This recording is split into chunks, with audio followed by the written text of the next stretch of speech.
Hi, everyone. This is Jacob Jans with Writing Launch. I am so happy to have you here today and to be presenting Ian Chandler.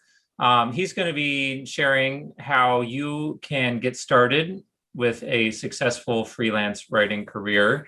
As some of you know, you don't need to have a portfolio or previous experience to launch a successful freelance writing career.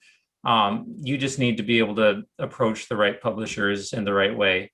And that's a lot of what we do at Writing Launch is help new writers learn how to approach publishers and potential clients. And that's what Ian is going to be talking about today. So I'm really happy to be presenting Ian. He is a freelance writer. He's the head instructor at Writing Launch. He's helped so many writers over the years through Writing Launch just launch their freelance writing careers, get their first publication, and also move beyond just their first publication, but a successful writing career that is really has a solid foundation for the long term. So thank you again for being here. And Ian, thank you for presenting today.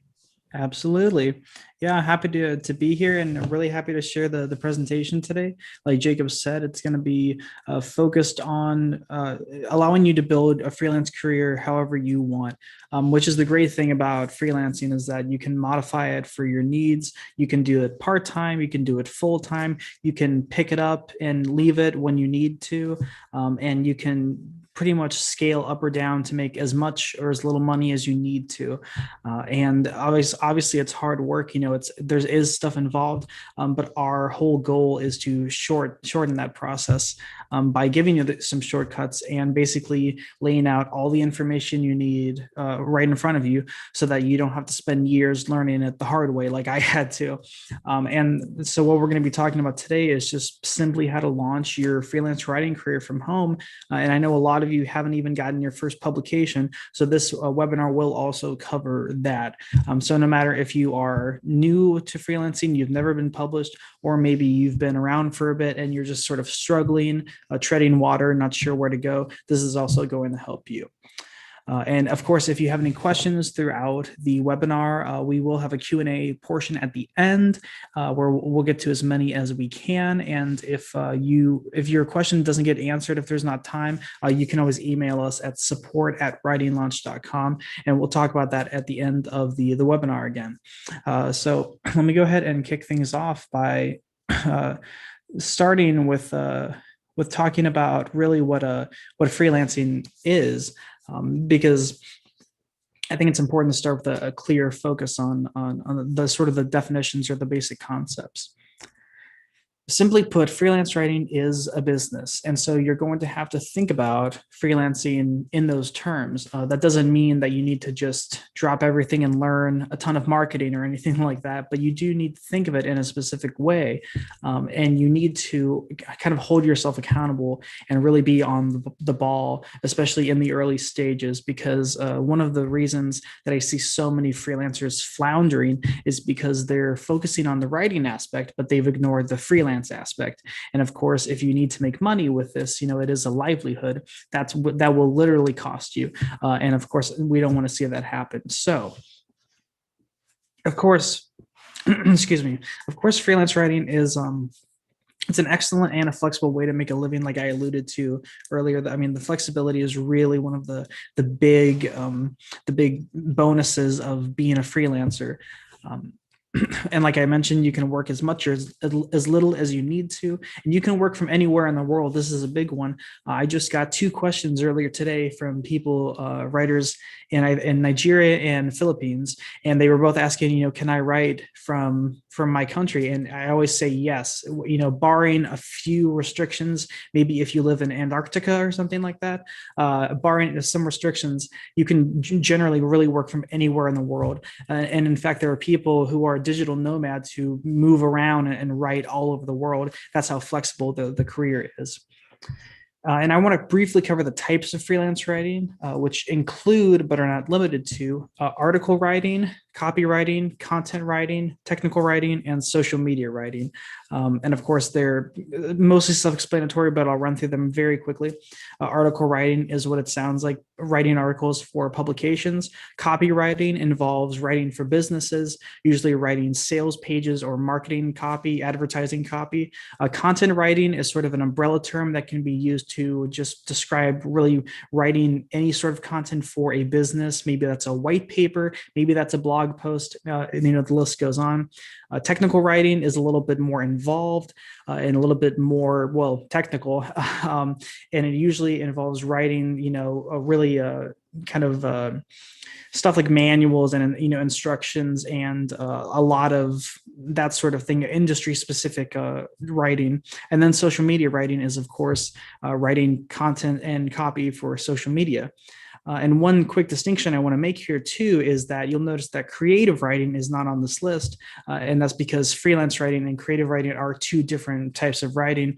And we don't really say you can be a freelance creative writer. You certainly can do creative writing, and submit poems and stories and whatnot to publications and literary magazines. But that's an entirely different thing than being a freelancer.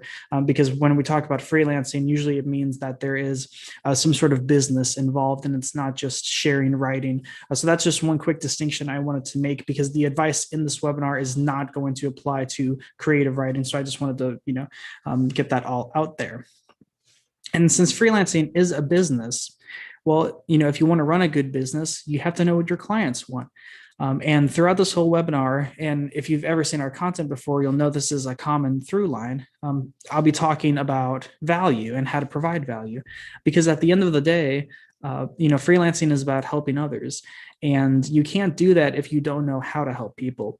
And that's one of the most important lessons I've learned in my time as a freelance writer is that you really need to understand what the people that you're working with want, and, what their goals are so that you can help them achieve them. And so I'll be talking throughout the webinar about different ways to kind of execute that, but just keep that in mind because it's such an important concept to remember. All right.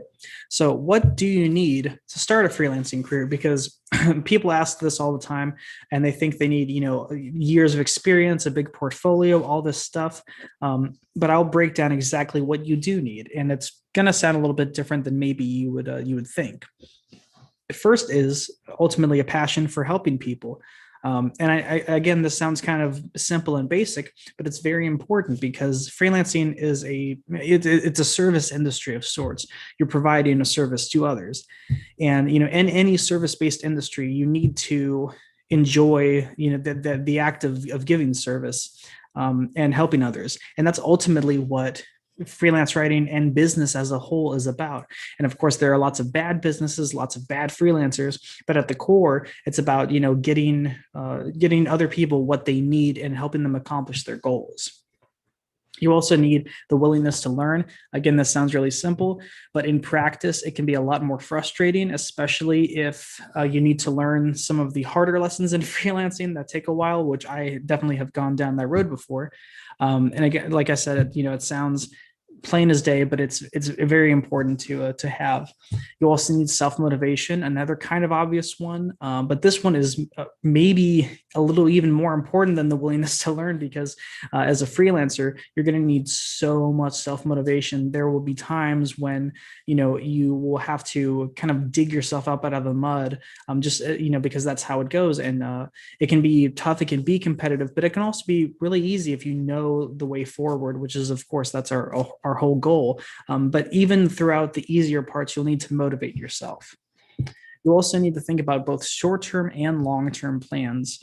It's really easy to make short-term plans. Long-term plans are much, much more difficult. And most writers who don't succeed and kind of fail early on, that usually happens because they didn't have either the right long-term plans or they didn't have any at all. Usually when I ask a beginner writer about their plans, they usually just tell me, the next 1 to 2 months.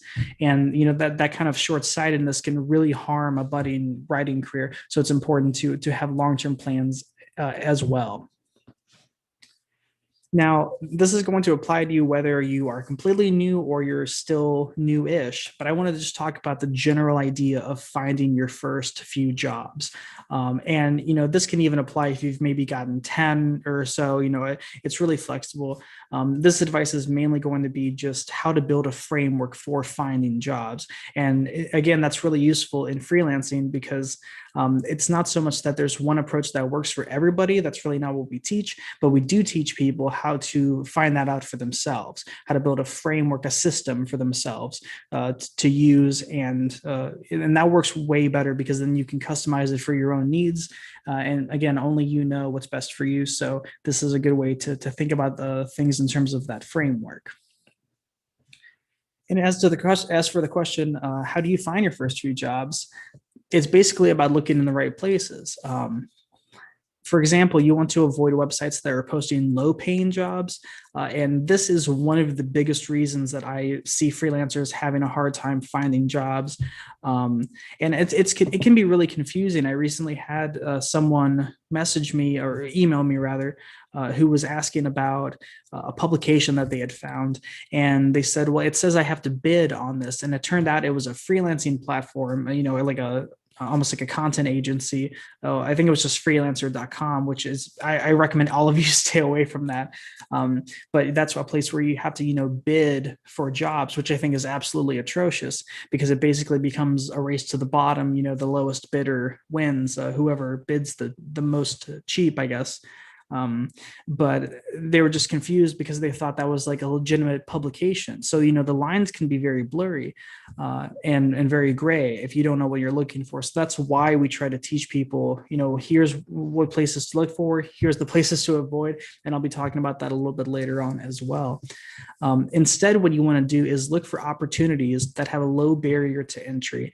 And the truth of it is, and this is something that not a lot of people know when they're starting out, but you don't need any experience or a portfolio to start out. And when I tell that to people, a lot of them kind of react in disbelief because they just say, well, no, I do, because that's what all the job postings are asking. And it turns out they're just looking on maybe, Indeed or something like that, where there's all these jobs for in-house writers that need 5+ years of experience to be like a senior copywriter. And I just say, well, those aren't the type of opportunities you want to be looking at. And there are many, many opportunities that are just looking for good content. That's all they want. And that's what you can provide, because obviously if you don't have experience, if you have a skill but no experience, you need to find opportunities that just allow you to use that skill without needing any experience. And that's what you can do. And it can take a while. I'm not going to sugarcoat that, but that doesn't mean you should give up. Quite the opposite, in fact. And the better you get the better you get at looking for these opportunities, the more used to it you get, the more you'll end up finding, because then you'll be kind of, you'll wisen up to look where works for you, what sites work for you, work hotspots, as I like to call them. And it becomes really easy, much easier over time. And again, don't worry about not having a portfolio. This is something you can build over time. It's not something that you need from day one. The majority of people that you're going to deal with, they don't really care about experience. They just want that as a fail-safe, because if you're hiring somebody, you want to know that they're going to do a good job. Experience is one way of knowing that they will, because obviously if they have a good track record, they're probably going to do well for you too. Now, if you just know that someone can do something really well, that's another way of shortcutting that. If you need plumbing done and you have a friend who is a good plumber, but you've never worked with them before in that capacity, you have no hesitation hiring them because you know that they can do it. I'm sure there's a better analogy to come up with, but that's the general idea. Or if you have a friend who or someone in your network who can do this thing maybe for a hobby, and then you hire them to do it, they're going to do it really well. And so a portfolio and experience are just two things that ensure that the client is going to understand that you're going to do a good job. But if you can communicate that in another way, which, usually that comes in form of communication or just, talking about the project at hand. That is going to kind of short circuit that process, and you won't need the experience. So again, don't worry about not having a portfolio, because what you're going to focus on is providing value and communicating that. And that is going to be the more important thing at the end of the day. And again, when you do this, when you're thinking about providing value, which we'll talk about a little later on, you want to focus on your strengths and draw attention to your value. There's really no need to mention your shortcomings, because that's not really what you want to highlight in any sort of job application scenario or pitching to a publication. And there's just no need, because your shortcomings, myriad as they might be, are irrelevant to the situation. Now, I always recommend, when it comes to just getting started, whether that's from scratch or from a little bit of existing experience, I always recommend writing for publications, and that just means finding publications, magazines that accept pitches from freelancers, and then pitching them with an article idea and seeing if they publish it. That's how I got my career started. And while I don't do it anymore, I think it's a great way to get off the ground, and it's something you can do for quite a few years. A lot of people do it full-time, long-term. Of course, there are other ways to make a living writing as well, but this is a really viable and flexible one, and it's a very lucrative one as well.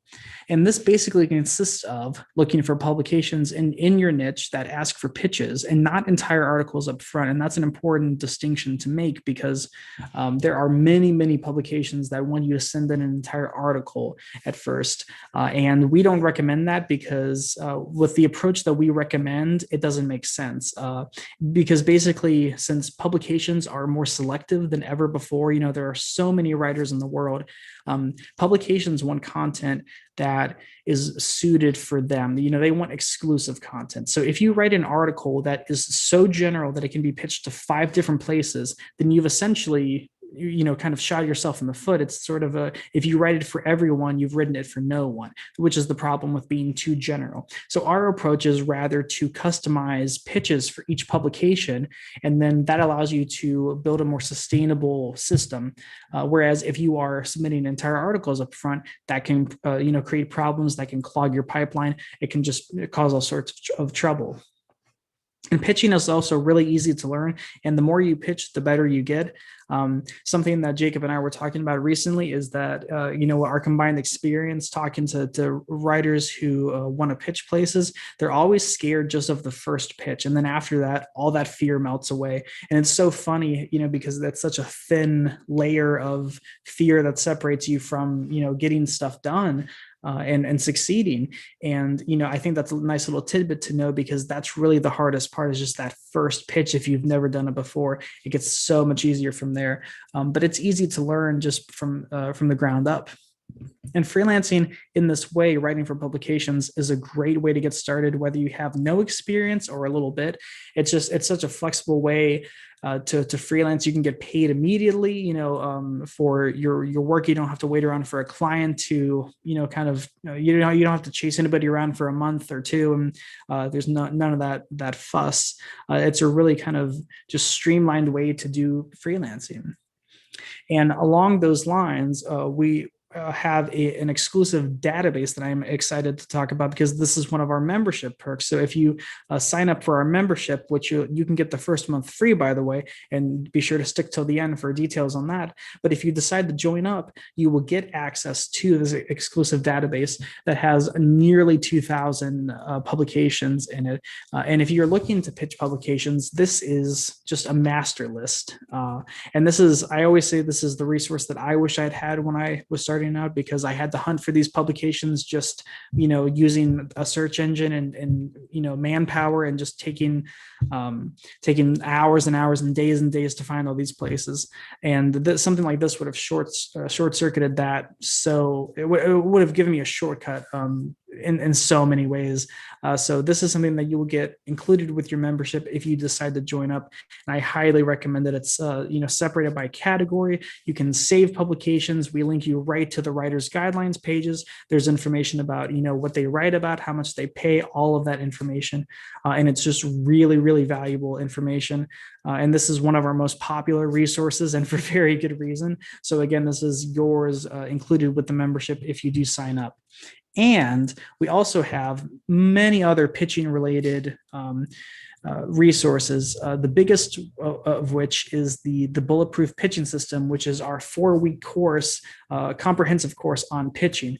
And this is a course that is designed to help you take action. So you're not only going to learn what a pitch is and how to do it, but you will also be pitching to real publications throughout the course. It's very action oriented, and it only takes a month. So, from today, by this time next month, you could be a published writer, paid and published. So that's our ultimate goal for this. And this is another membership perk that you get included with the membership, because as part of the membership, you get access to all of our courses, this being one of them. And I highly recommend it if you are interested in learning more about pitching. We also have Breaking the Freelance Web Writing, which is very similar and goes through not just pitching, but also how to talk to publications, how to find them, what's expected of you. Every little detail that you can think of, we've pretty much covered in that course. And we have a bunch of other resources, but since time is limited, I'm not going to go through all of them. But just know, if you want to get into pitching publications, we have exhaustive resources for you to check out. And this is just one of them, but it's the one that I think deserves to be highlighted the most, because it's one of our popular courses, and for good reason.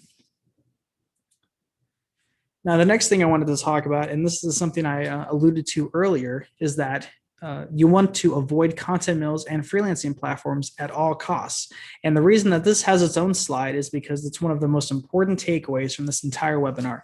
I know many of you watching right now are using a content mill or a freelancing platform. And the unfortunate thing is that they're so just normalized. For many writers, they're part and parcel of the freelancing life. And I think that's a real shame, because these places are designed to, really kind of just get the most writing and pay the least money. And again, that's why they're called content mills. They churn out content. It's quantity over quality. It's not focused on, helping get writers paid. That's sort of almost like a byproduct of just what they do. And freelancing platforms, and these are places like Upwork and Fiverr, they seem a little bit better because you can kind of control your fees, and you can kind of choose who you work with. But at the end of the day, it's kind of the same snake in a different basket, I guess. And I really don't recommend going with either of these types of places, because while they seem good, I know a lot of people say, well, I get constant, money from there. It's not much, but it's constant. People are scared to lose that, and they create a dependency on these mills and platforms, and it really stunts their career. I've seen so many writers that this is true for, where they spend so much time on mills and platforms that they just cannot have any trajectory outside of that. So this includes places like Upwork, Fiverr, Text Broker, Writer's Work, Constant Content, Scripted, Xeris, iWriter, Writer Access. These are all places that you want to avoid like the plague, or to be more timely, the pandemic. And these are just a few of them. There are many, many more, unfortunately, and I can't list them all. But if you are on a place like this that is just paying you, just pennies on the dollar, definitely try to get off. It's something that might be hard at first, but it's going to pay off in the long run. And the strategy that I just shared with you on writing for publications is so much more lucrative than anything you could ever do on any of these platforms. With these platforms, you have to devote so much time, so much energy, and you have to lose so much money. And writing for publications, is so much more beneficial, because you can choose who you work with. You can write about the things that you're passionate about and that you know about. You can get paid a lot more. I'm talking often like 10, 20 times plus. You get paid with no hassle. There's no, overly taxed payouts or anything like that. Or I should say, there's no fees imposed by these publications. So it's way better. And I encourage you to check that out if you are on one of these platforms, is that publication strategy. And again, we have many resources in our membership that relate to that. So definitely check that out if you're interested in it. Moving on, I also want to briefly talk about how to get to the next level, because so far what I've covered is sort of the basics of getting started. And I really think that even though we've only been here for about 25 minutes, what you've learned already is a scalable, sustainable strategy to making a living as a freelance writer. It's going to take work, obviously. You have to do a lot of manual work. You have to find these places, which of course our database and other resources can make that easier. But you still have to reach out to these places. You have to learn the pitch and all that stuff. But despite that, if you're willing to put in the work and the effort, it's going to reward you so well. What I've covered already is, I think, a recipe for getting started. And for me, that lasted me a good, I would say, 2 to 3 years of doing that. But I also want to talk about how to get to the next level, because I feel like it would be remiss to not talk about that, especially if you want to do this full-time or long-term. If freelance writing is what you want to do, then you need to think about the long-term. And this was something that I talked about at the very beginning of the webinar. So this is a little bit about that next level and what that looks like. Basically, I'm talking about turning freelancing into a career. And again, this can be part-time or full-time, but it's just over the long term. The most important thing, and this is even true for any freelance writer, is that you have to define your goals. And that's one thing that I talked about briefly earlier, is that a lot of writers, especially when they're starting out, they don't have clear, concise, defined, concrete goals. It's a lot of vague goals, like, I want to be a recognized writer. Well, what does that mean? Who do you want to recognize you? How do you want to be recognized? What does that entail? Does that entail getting published? Does that entail getting published a certain amount of times on a certain level of publication? What does that mean? And this is where the business aspect kind of comes in handy, because, in business, you often talk about metrics, which are things that you can track, like the number of visitors on a website, for example. In freelancing, the metrics that you want to make are ones that you want to make for yourself that you can easily track. So things like, what does being a recognized or professional writer mean for me? How many publications does that mean that I want to get published in? All that kind of stuff. And it's really important that you create metrics that can be easily tracked, because if you have these vague goals, like so many writers do, it becomes so hard to achieve them, because you don't really know what you're going after. You don't know what the goal is. You have maybe a vague picture in mind, but it's just not enough to turn into a concrete goal that you can actively chase and track and measure. So that's incredibly important, that specificity. Again, if you don't have that, you might have a goal that sounds nice, but it's just ultimately kind of empty, and it's not going to allow you to know when you've accomplished that goal. So it kind of renders the goal useless in a way if you don't know if you've accomplished the goal. So this is why specificity and trackability both matter. And you can also ask other questions, this is really just, again, an approach. It's a mindset. For example, if you want to do this long term, you need to ask specific questions like, how much money do you need to make, per month, per year? What are your taxes going to look like, etc.? How much time can you dedicate to writing? Do you want to do this full time? Do you want to do it part time? How many hours per week? How many hours per day? You really want to break it down as granularly as you can, because that's going to allow you to get the fullest and most vivid picture of what your freelancing career is going to look like. Again, so many writers don't do this. And this is important from the start too. So even if you don't think you're going to do this for a career, this is still important, because if you have any sort of goals as a freelance writer, any aspirations, any ambitions, this is the only way that you're going to be able to know whether you've achieved them. Otherwise, it's just sort of up in the air. And again, think about the long term. That short-sightedness that writers often have can dramatically harm a budding writing career.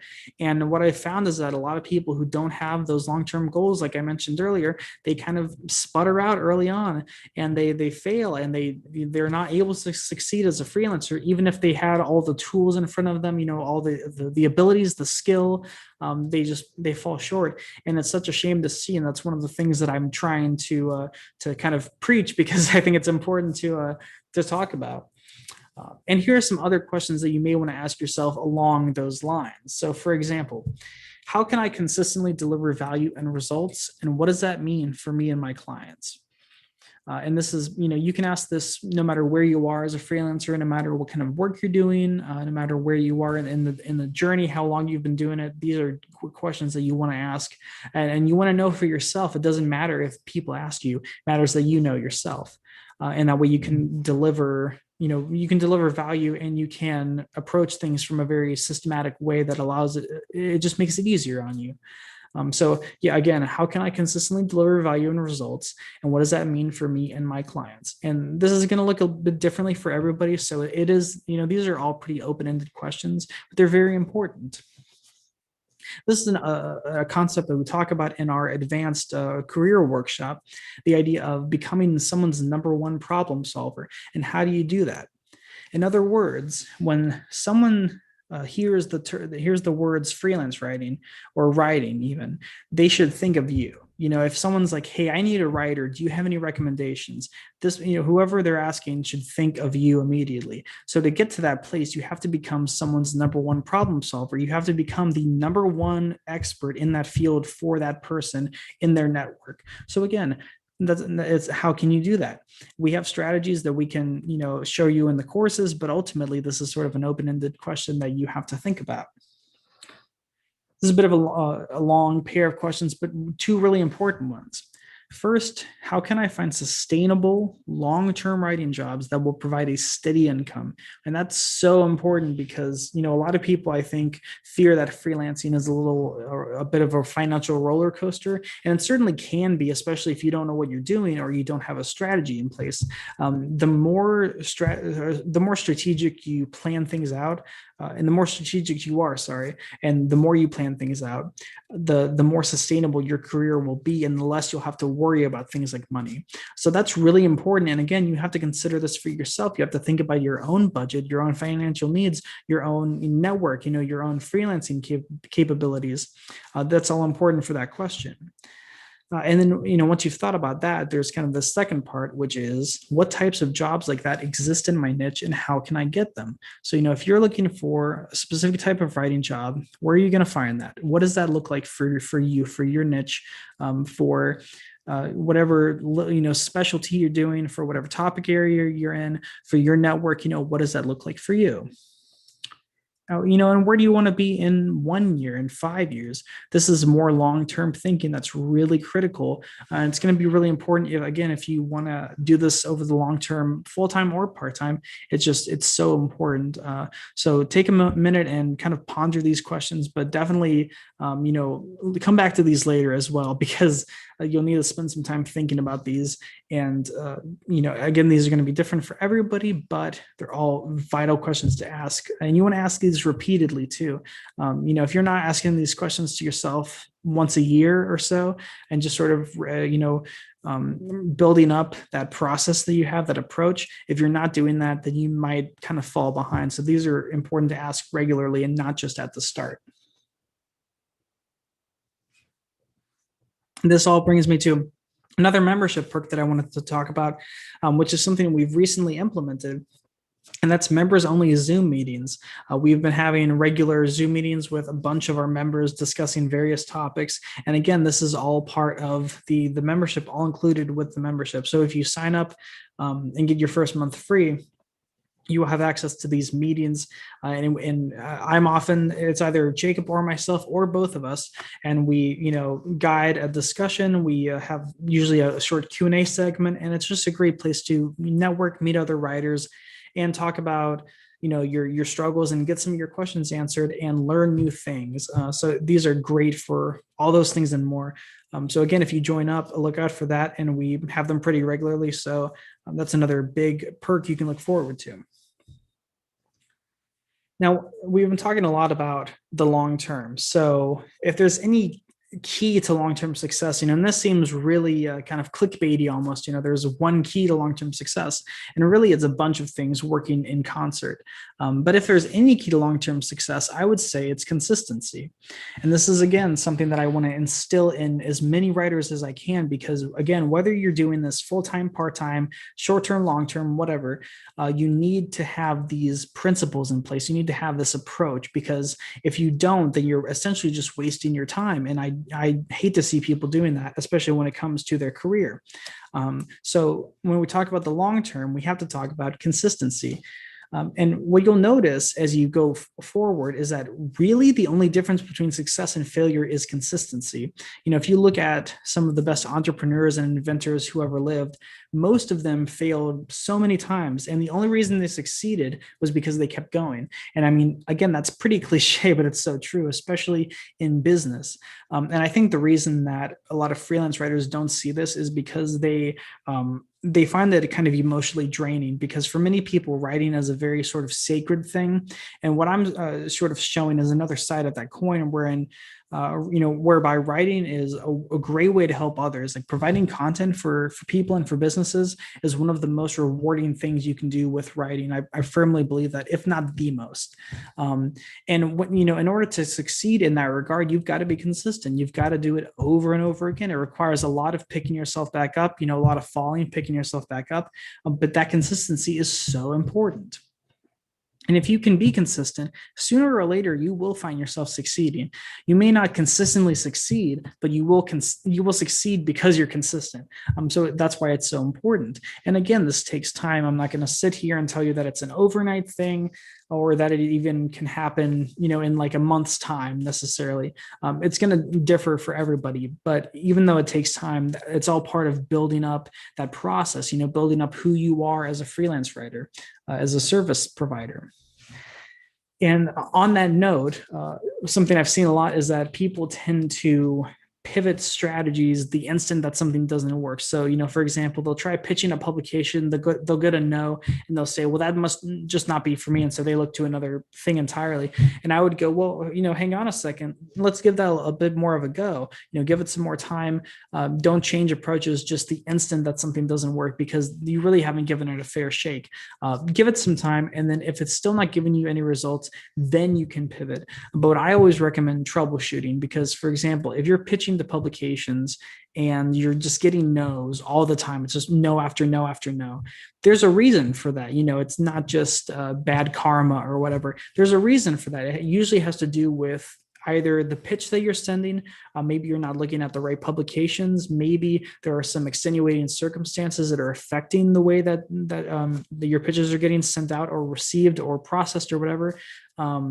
There's a whole bunch of factors in that scenario. So that's why you can't just give up the minute that something doesn't work. You have to give it a shot and then troubleshoot and then pivot if necessary. Very important stuff.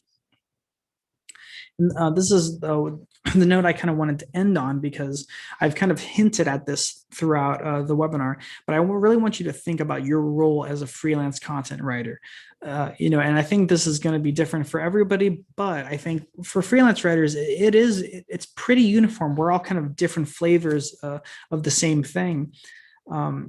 And the reason that thinking about your role is important is because it's not only going to allow you to provide value, but also it's going to allow you to know who you are as a writer. And I think, again, especially when we're making sort of the distinction between, for example, freelance and creative writing, there's such a big gulf between the two in many regards. And to be a good freelance writer, you have to understand that line of value. You have to understand that through line. And providing value is your job.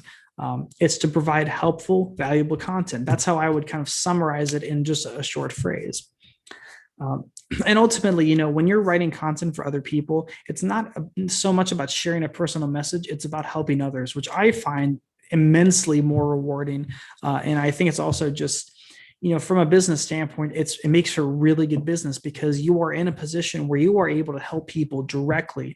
It's not like you're working maybe, a food service job where like, yeah, you're kind of helping people, but maybe you're just, in the back, you're one cog in a greater machine. Whereas this is a lot of one-on-one interactions with people who you're affecting directly. Like if you work with people who are maybe entrepreneurs, you're directly helping them achieve a livelihood for themselves.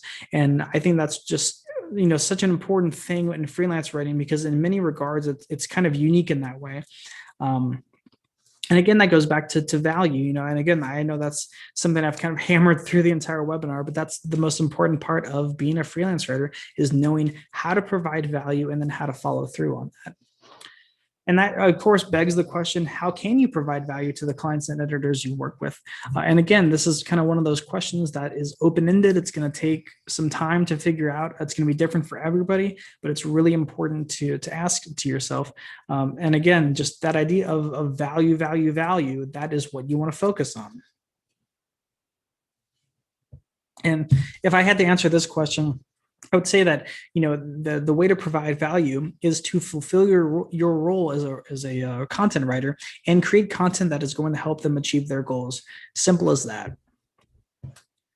And then that in turn creates a question, which is, how can you write the best possible content to help the most people? And especially if you're starting out, if you are looking for publications to pitch to, this can be a pretty, intimidating question. But basically, it's curating and presenting valuable information that is going to improve your readers' lives. And again, because we're kind of limited on time, I unfortunately can't dive into this as much as I'd like, but we do this in our courses. And, we have, basically, this is what all of our courses are kind of centered around, is, how to teach you how to create that best possible content. And like I just say here, it's all about, collecting and curating information that is valuable to a certain group of people, to your audience, and then presenting that in a helpful and clear way. That's basically what all content is. Very little content is like original content. It's a lot about, I always say that it's more about curation than creation. And I think that, that need to have original content can sometimes be kind of a thorn in the side, because it really can stunt your progress when really content is just about kind of packaging information and, in a nice little package with a neat bow at the top in a way that really helps your readers' lives. That is what you want to aim for.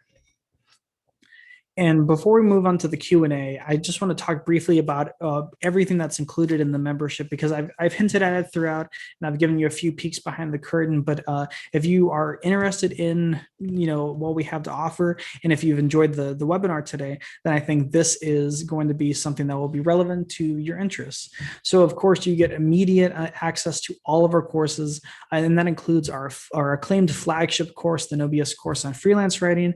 Altogether, the value of all these would be $977.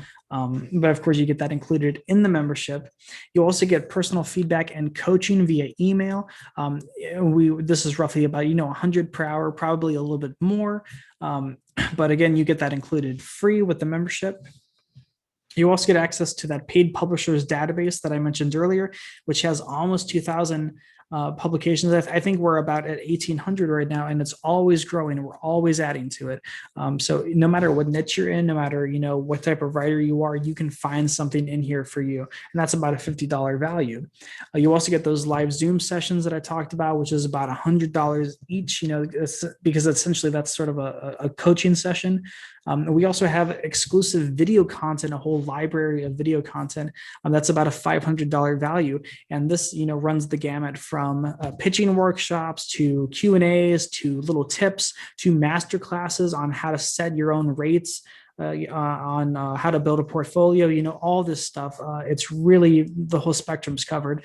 So that's why it's so high up in the value range. So the total cost of everything in there, if we were to sell those individually and parcel them out, it would be around the $1,730 mark, if not more. And with all the stuff that we're currently working on and adding and about to add, that number is probably going to quickly jump to well over the 2,000 mark. But our membership, the actual cost of it is only $47 per month.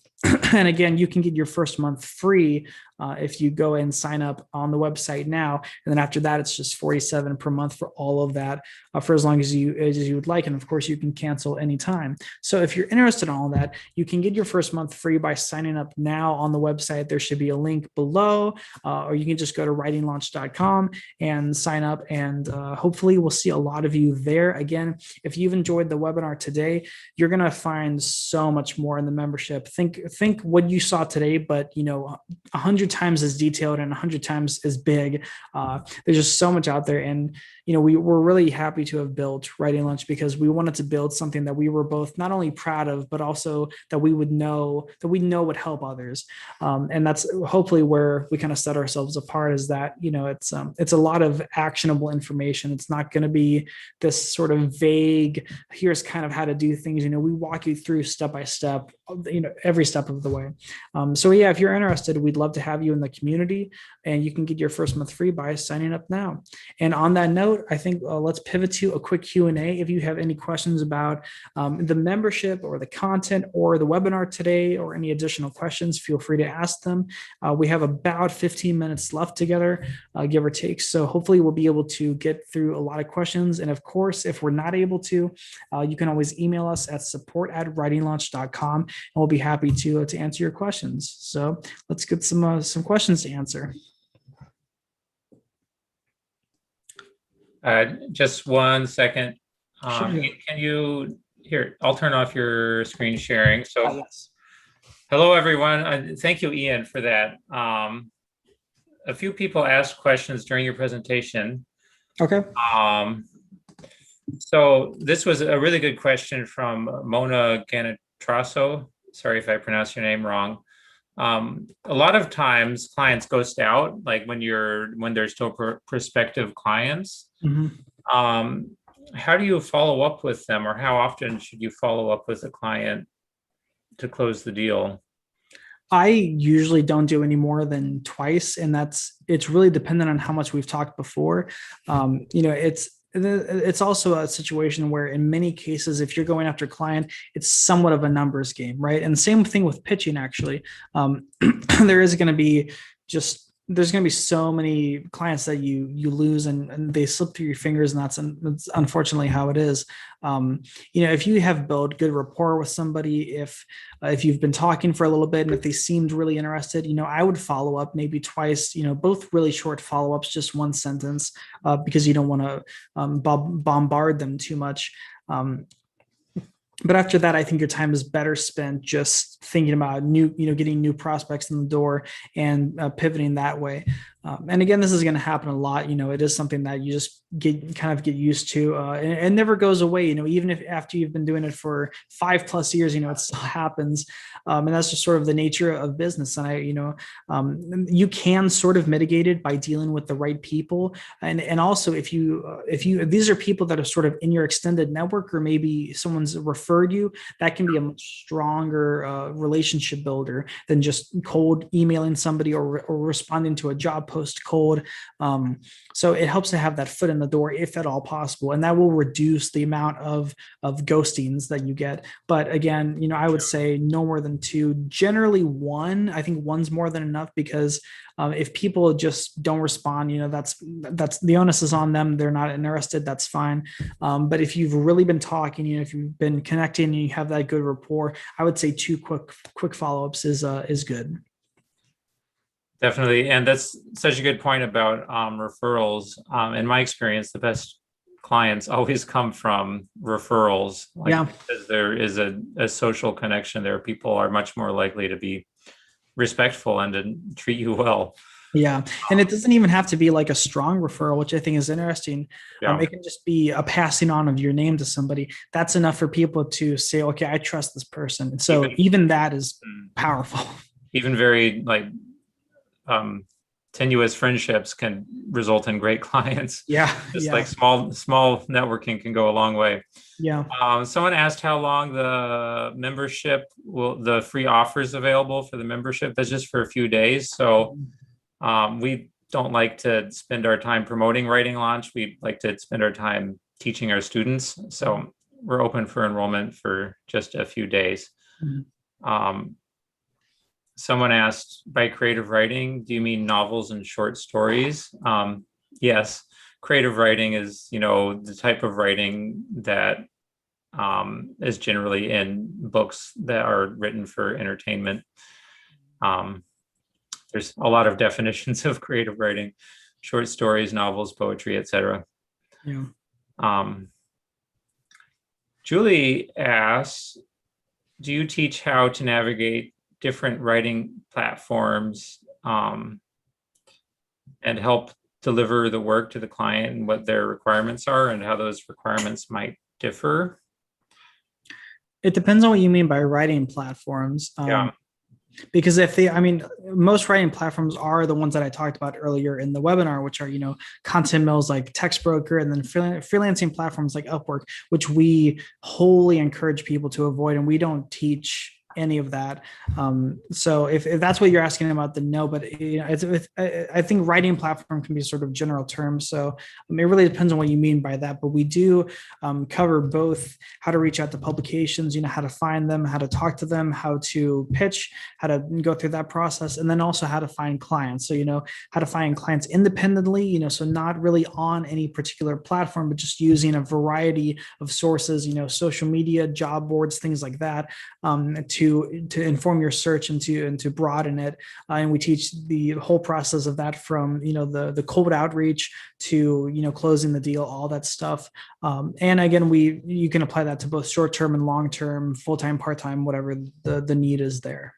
And also, one of our most popular courses that Ian put together is how to write a freelance article from scratch, which is just a really good, relatively short, but really detailed course about how to write the types of articles that most clients tend to want. Yeah. So that's a course I really recommend taking. And you can, most people do that in their first month of membership. And that's something that if you want to learn how to do this type of writing, I recommend.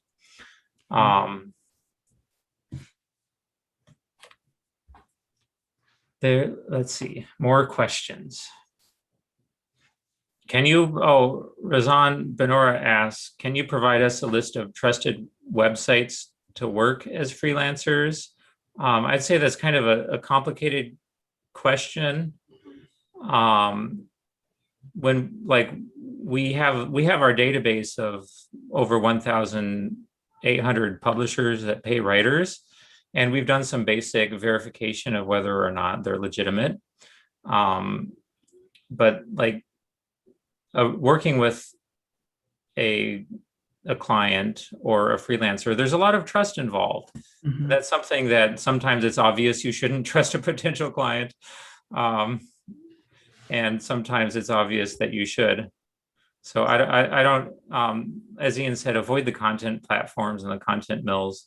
Yeah. Look at the reputation of the company if you can. I don't know if you have other things to add. Yeah. Well, we have, it's also worth mentioning that we have a few recommendations for things like job boards and like social media groups, stuff like that. But really what we teach is an approach. We're not, because the places that you find jobs, that's going to be different for so many people. And I know what works for me. I know where I go to find jobs. If that's so much different from where, most of the members do. And again, this is brought about by things like networking, just searching on your own. That sort of research often yields really good results for you. And, you have to experiment with that kind of stuff. So instead of, providing just a list of sites that may or may not work for everybody, we teach you how to find those on your own. And again, I think that independence as a freelance writer is something that I really need to emphasize, because you're not working for anybody. If anything, it's more of a collaborative effort. And this is something I have been talking about recently, is the idea that, as a freelancer, you get to choose who you work with. People can come to you and you can go to people and choose them, but there's no one that you have to work for. And that means that all of these low paying sites, you can just avoid, you can say no to, you don't have to say yes. And I think there's a lot of kind of social psychology at work there, because when people see those content mills, for example, they see just, it's guaranteed pay. It may not be much, but it's guaranteed. And even just that word guaranteed, it kind of seeps into the mind, and it really makes you think, oh, this is where I need to be. This is where I need to be spending my time. But the truth of the matter is, freelancing, as I think in its truest form, is an independent activity that's, you can collaborate with businesses and with people and with publications on a very even kind of playing field. And it's not about working for anybody. And that also means that you have to put in a little bit more work. These jobs aren't going to come to you just on their own. You have to go out and look for them. You have to build that system that helps you find jobs. So that is something that is really, really important when it comes to freelancing, even if you're just starting out. So, yeah. Richard Whiteside asked, I've had a long writing career, but I was also always offered work, not sure how to go after soliciting worthwhile writing gigs. I would say we're a really good fit for you. And I would recommend starting with our 7-day crash course on pitching. You'll get a really good overview of just how people pitch to publications now. And then from there, you can do some pitches and decide if that's a path you want to continue going down, and then maybe take the No BS course on freelance writing, which will just give you a really solid foundation for the long term, if that's what you want. Or you can just continue pitching and using our database and then take your career in that direction. It really depends on your goals, which course of ours is right for you. Yeah. And once you go through some of our courses, if you are maybe not sure which one to take or which direction to go, you can always email us. Again, you have that unlimited email coaching as part of the membership if you do join up. So that's always something to consider too. And for those who are already established as freelance writers, but don't necessarily, you're not necessarily happy with where your career is, we have a course just for you, the Freelance Career Workshop, where Ian, he presented a lot of the things that you need to know in order to really have a solid career for the long term and set those goals. There's the things that the No BS course covers that are really foundational about approaching clients and just setting rates and those things that you absolutely have to know. But to really get it to the next level, that's what this course is all about. Things like raising rates without losing clients, planning long-term things. Yeah. And it's a lot of, there's a lot of advanced stuff in there, but there's also a lot of stuff that more beginner writers can, take advantage of too. So I think it's the kind of thing where you're going to find yourself coming back to it as you grow as a writer. And yeah, like Jacob said, it touches on a lot of things that you really need for the long term.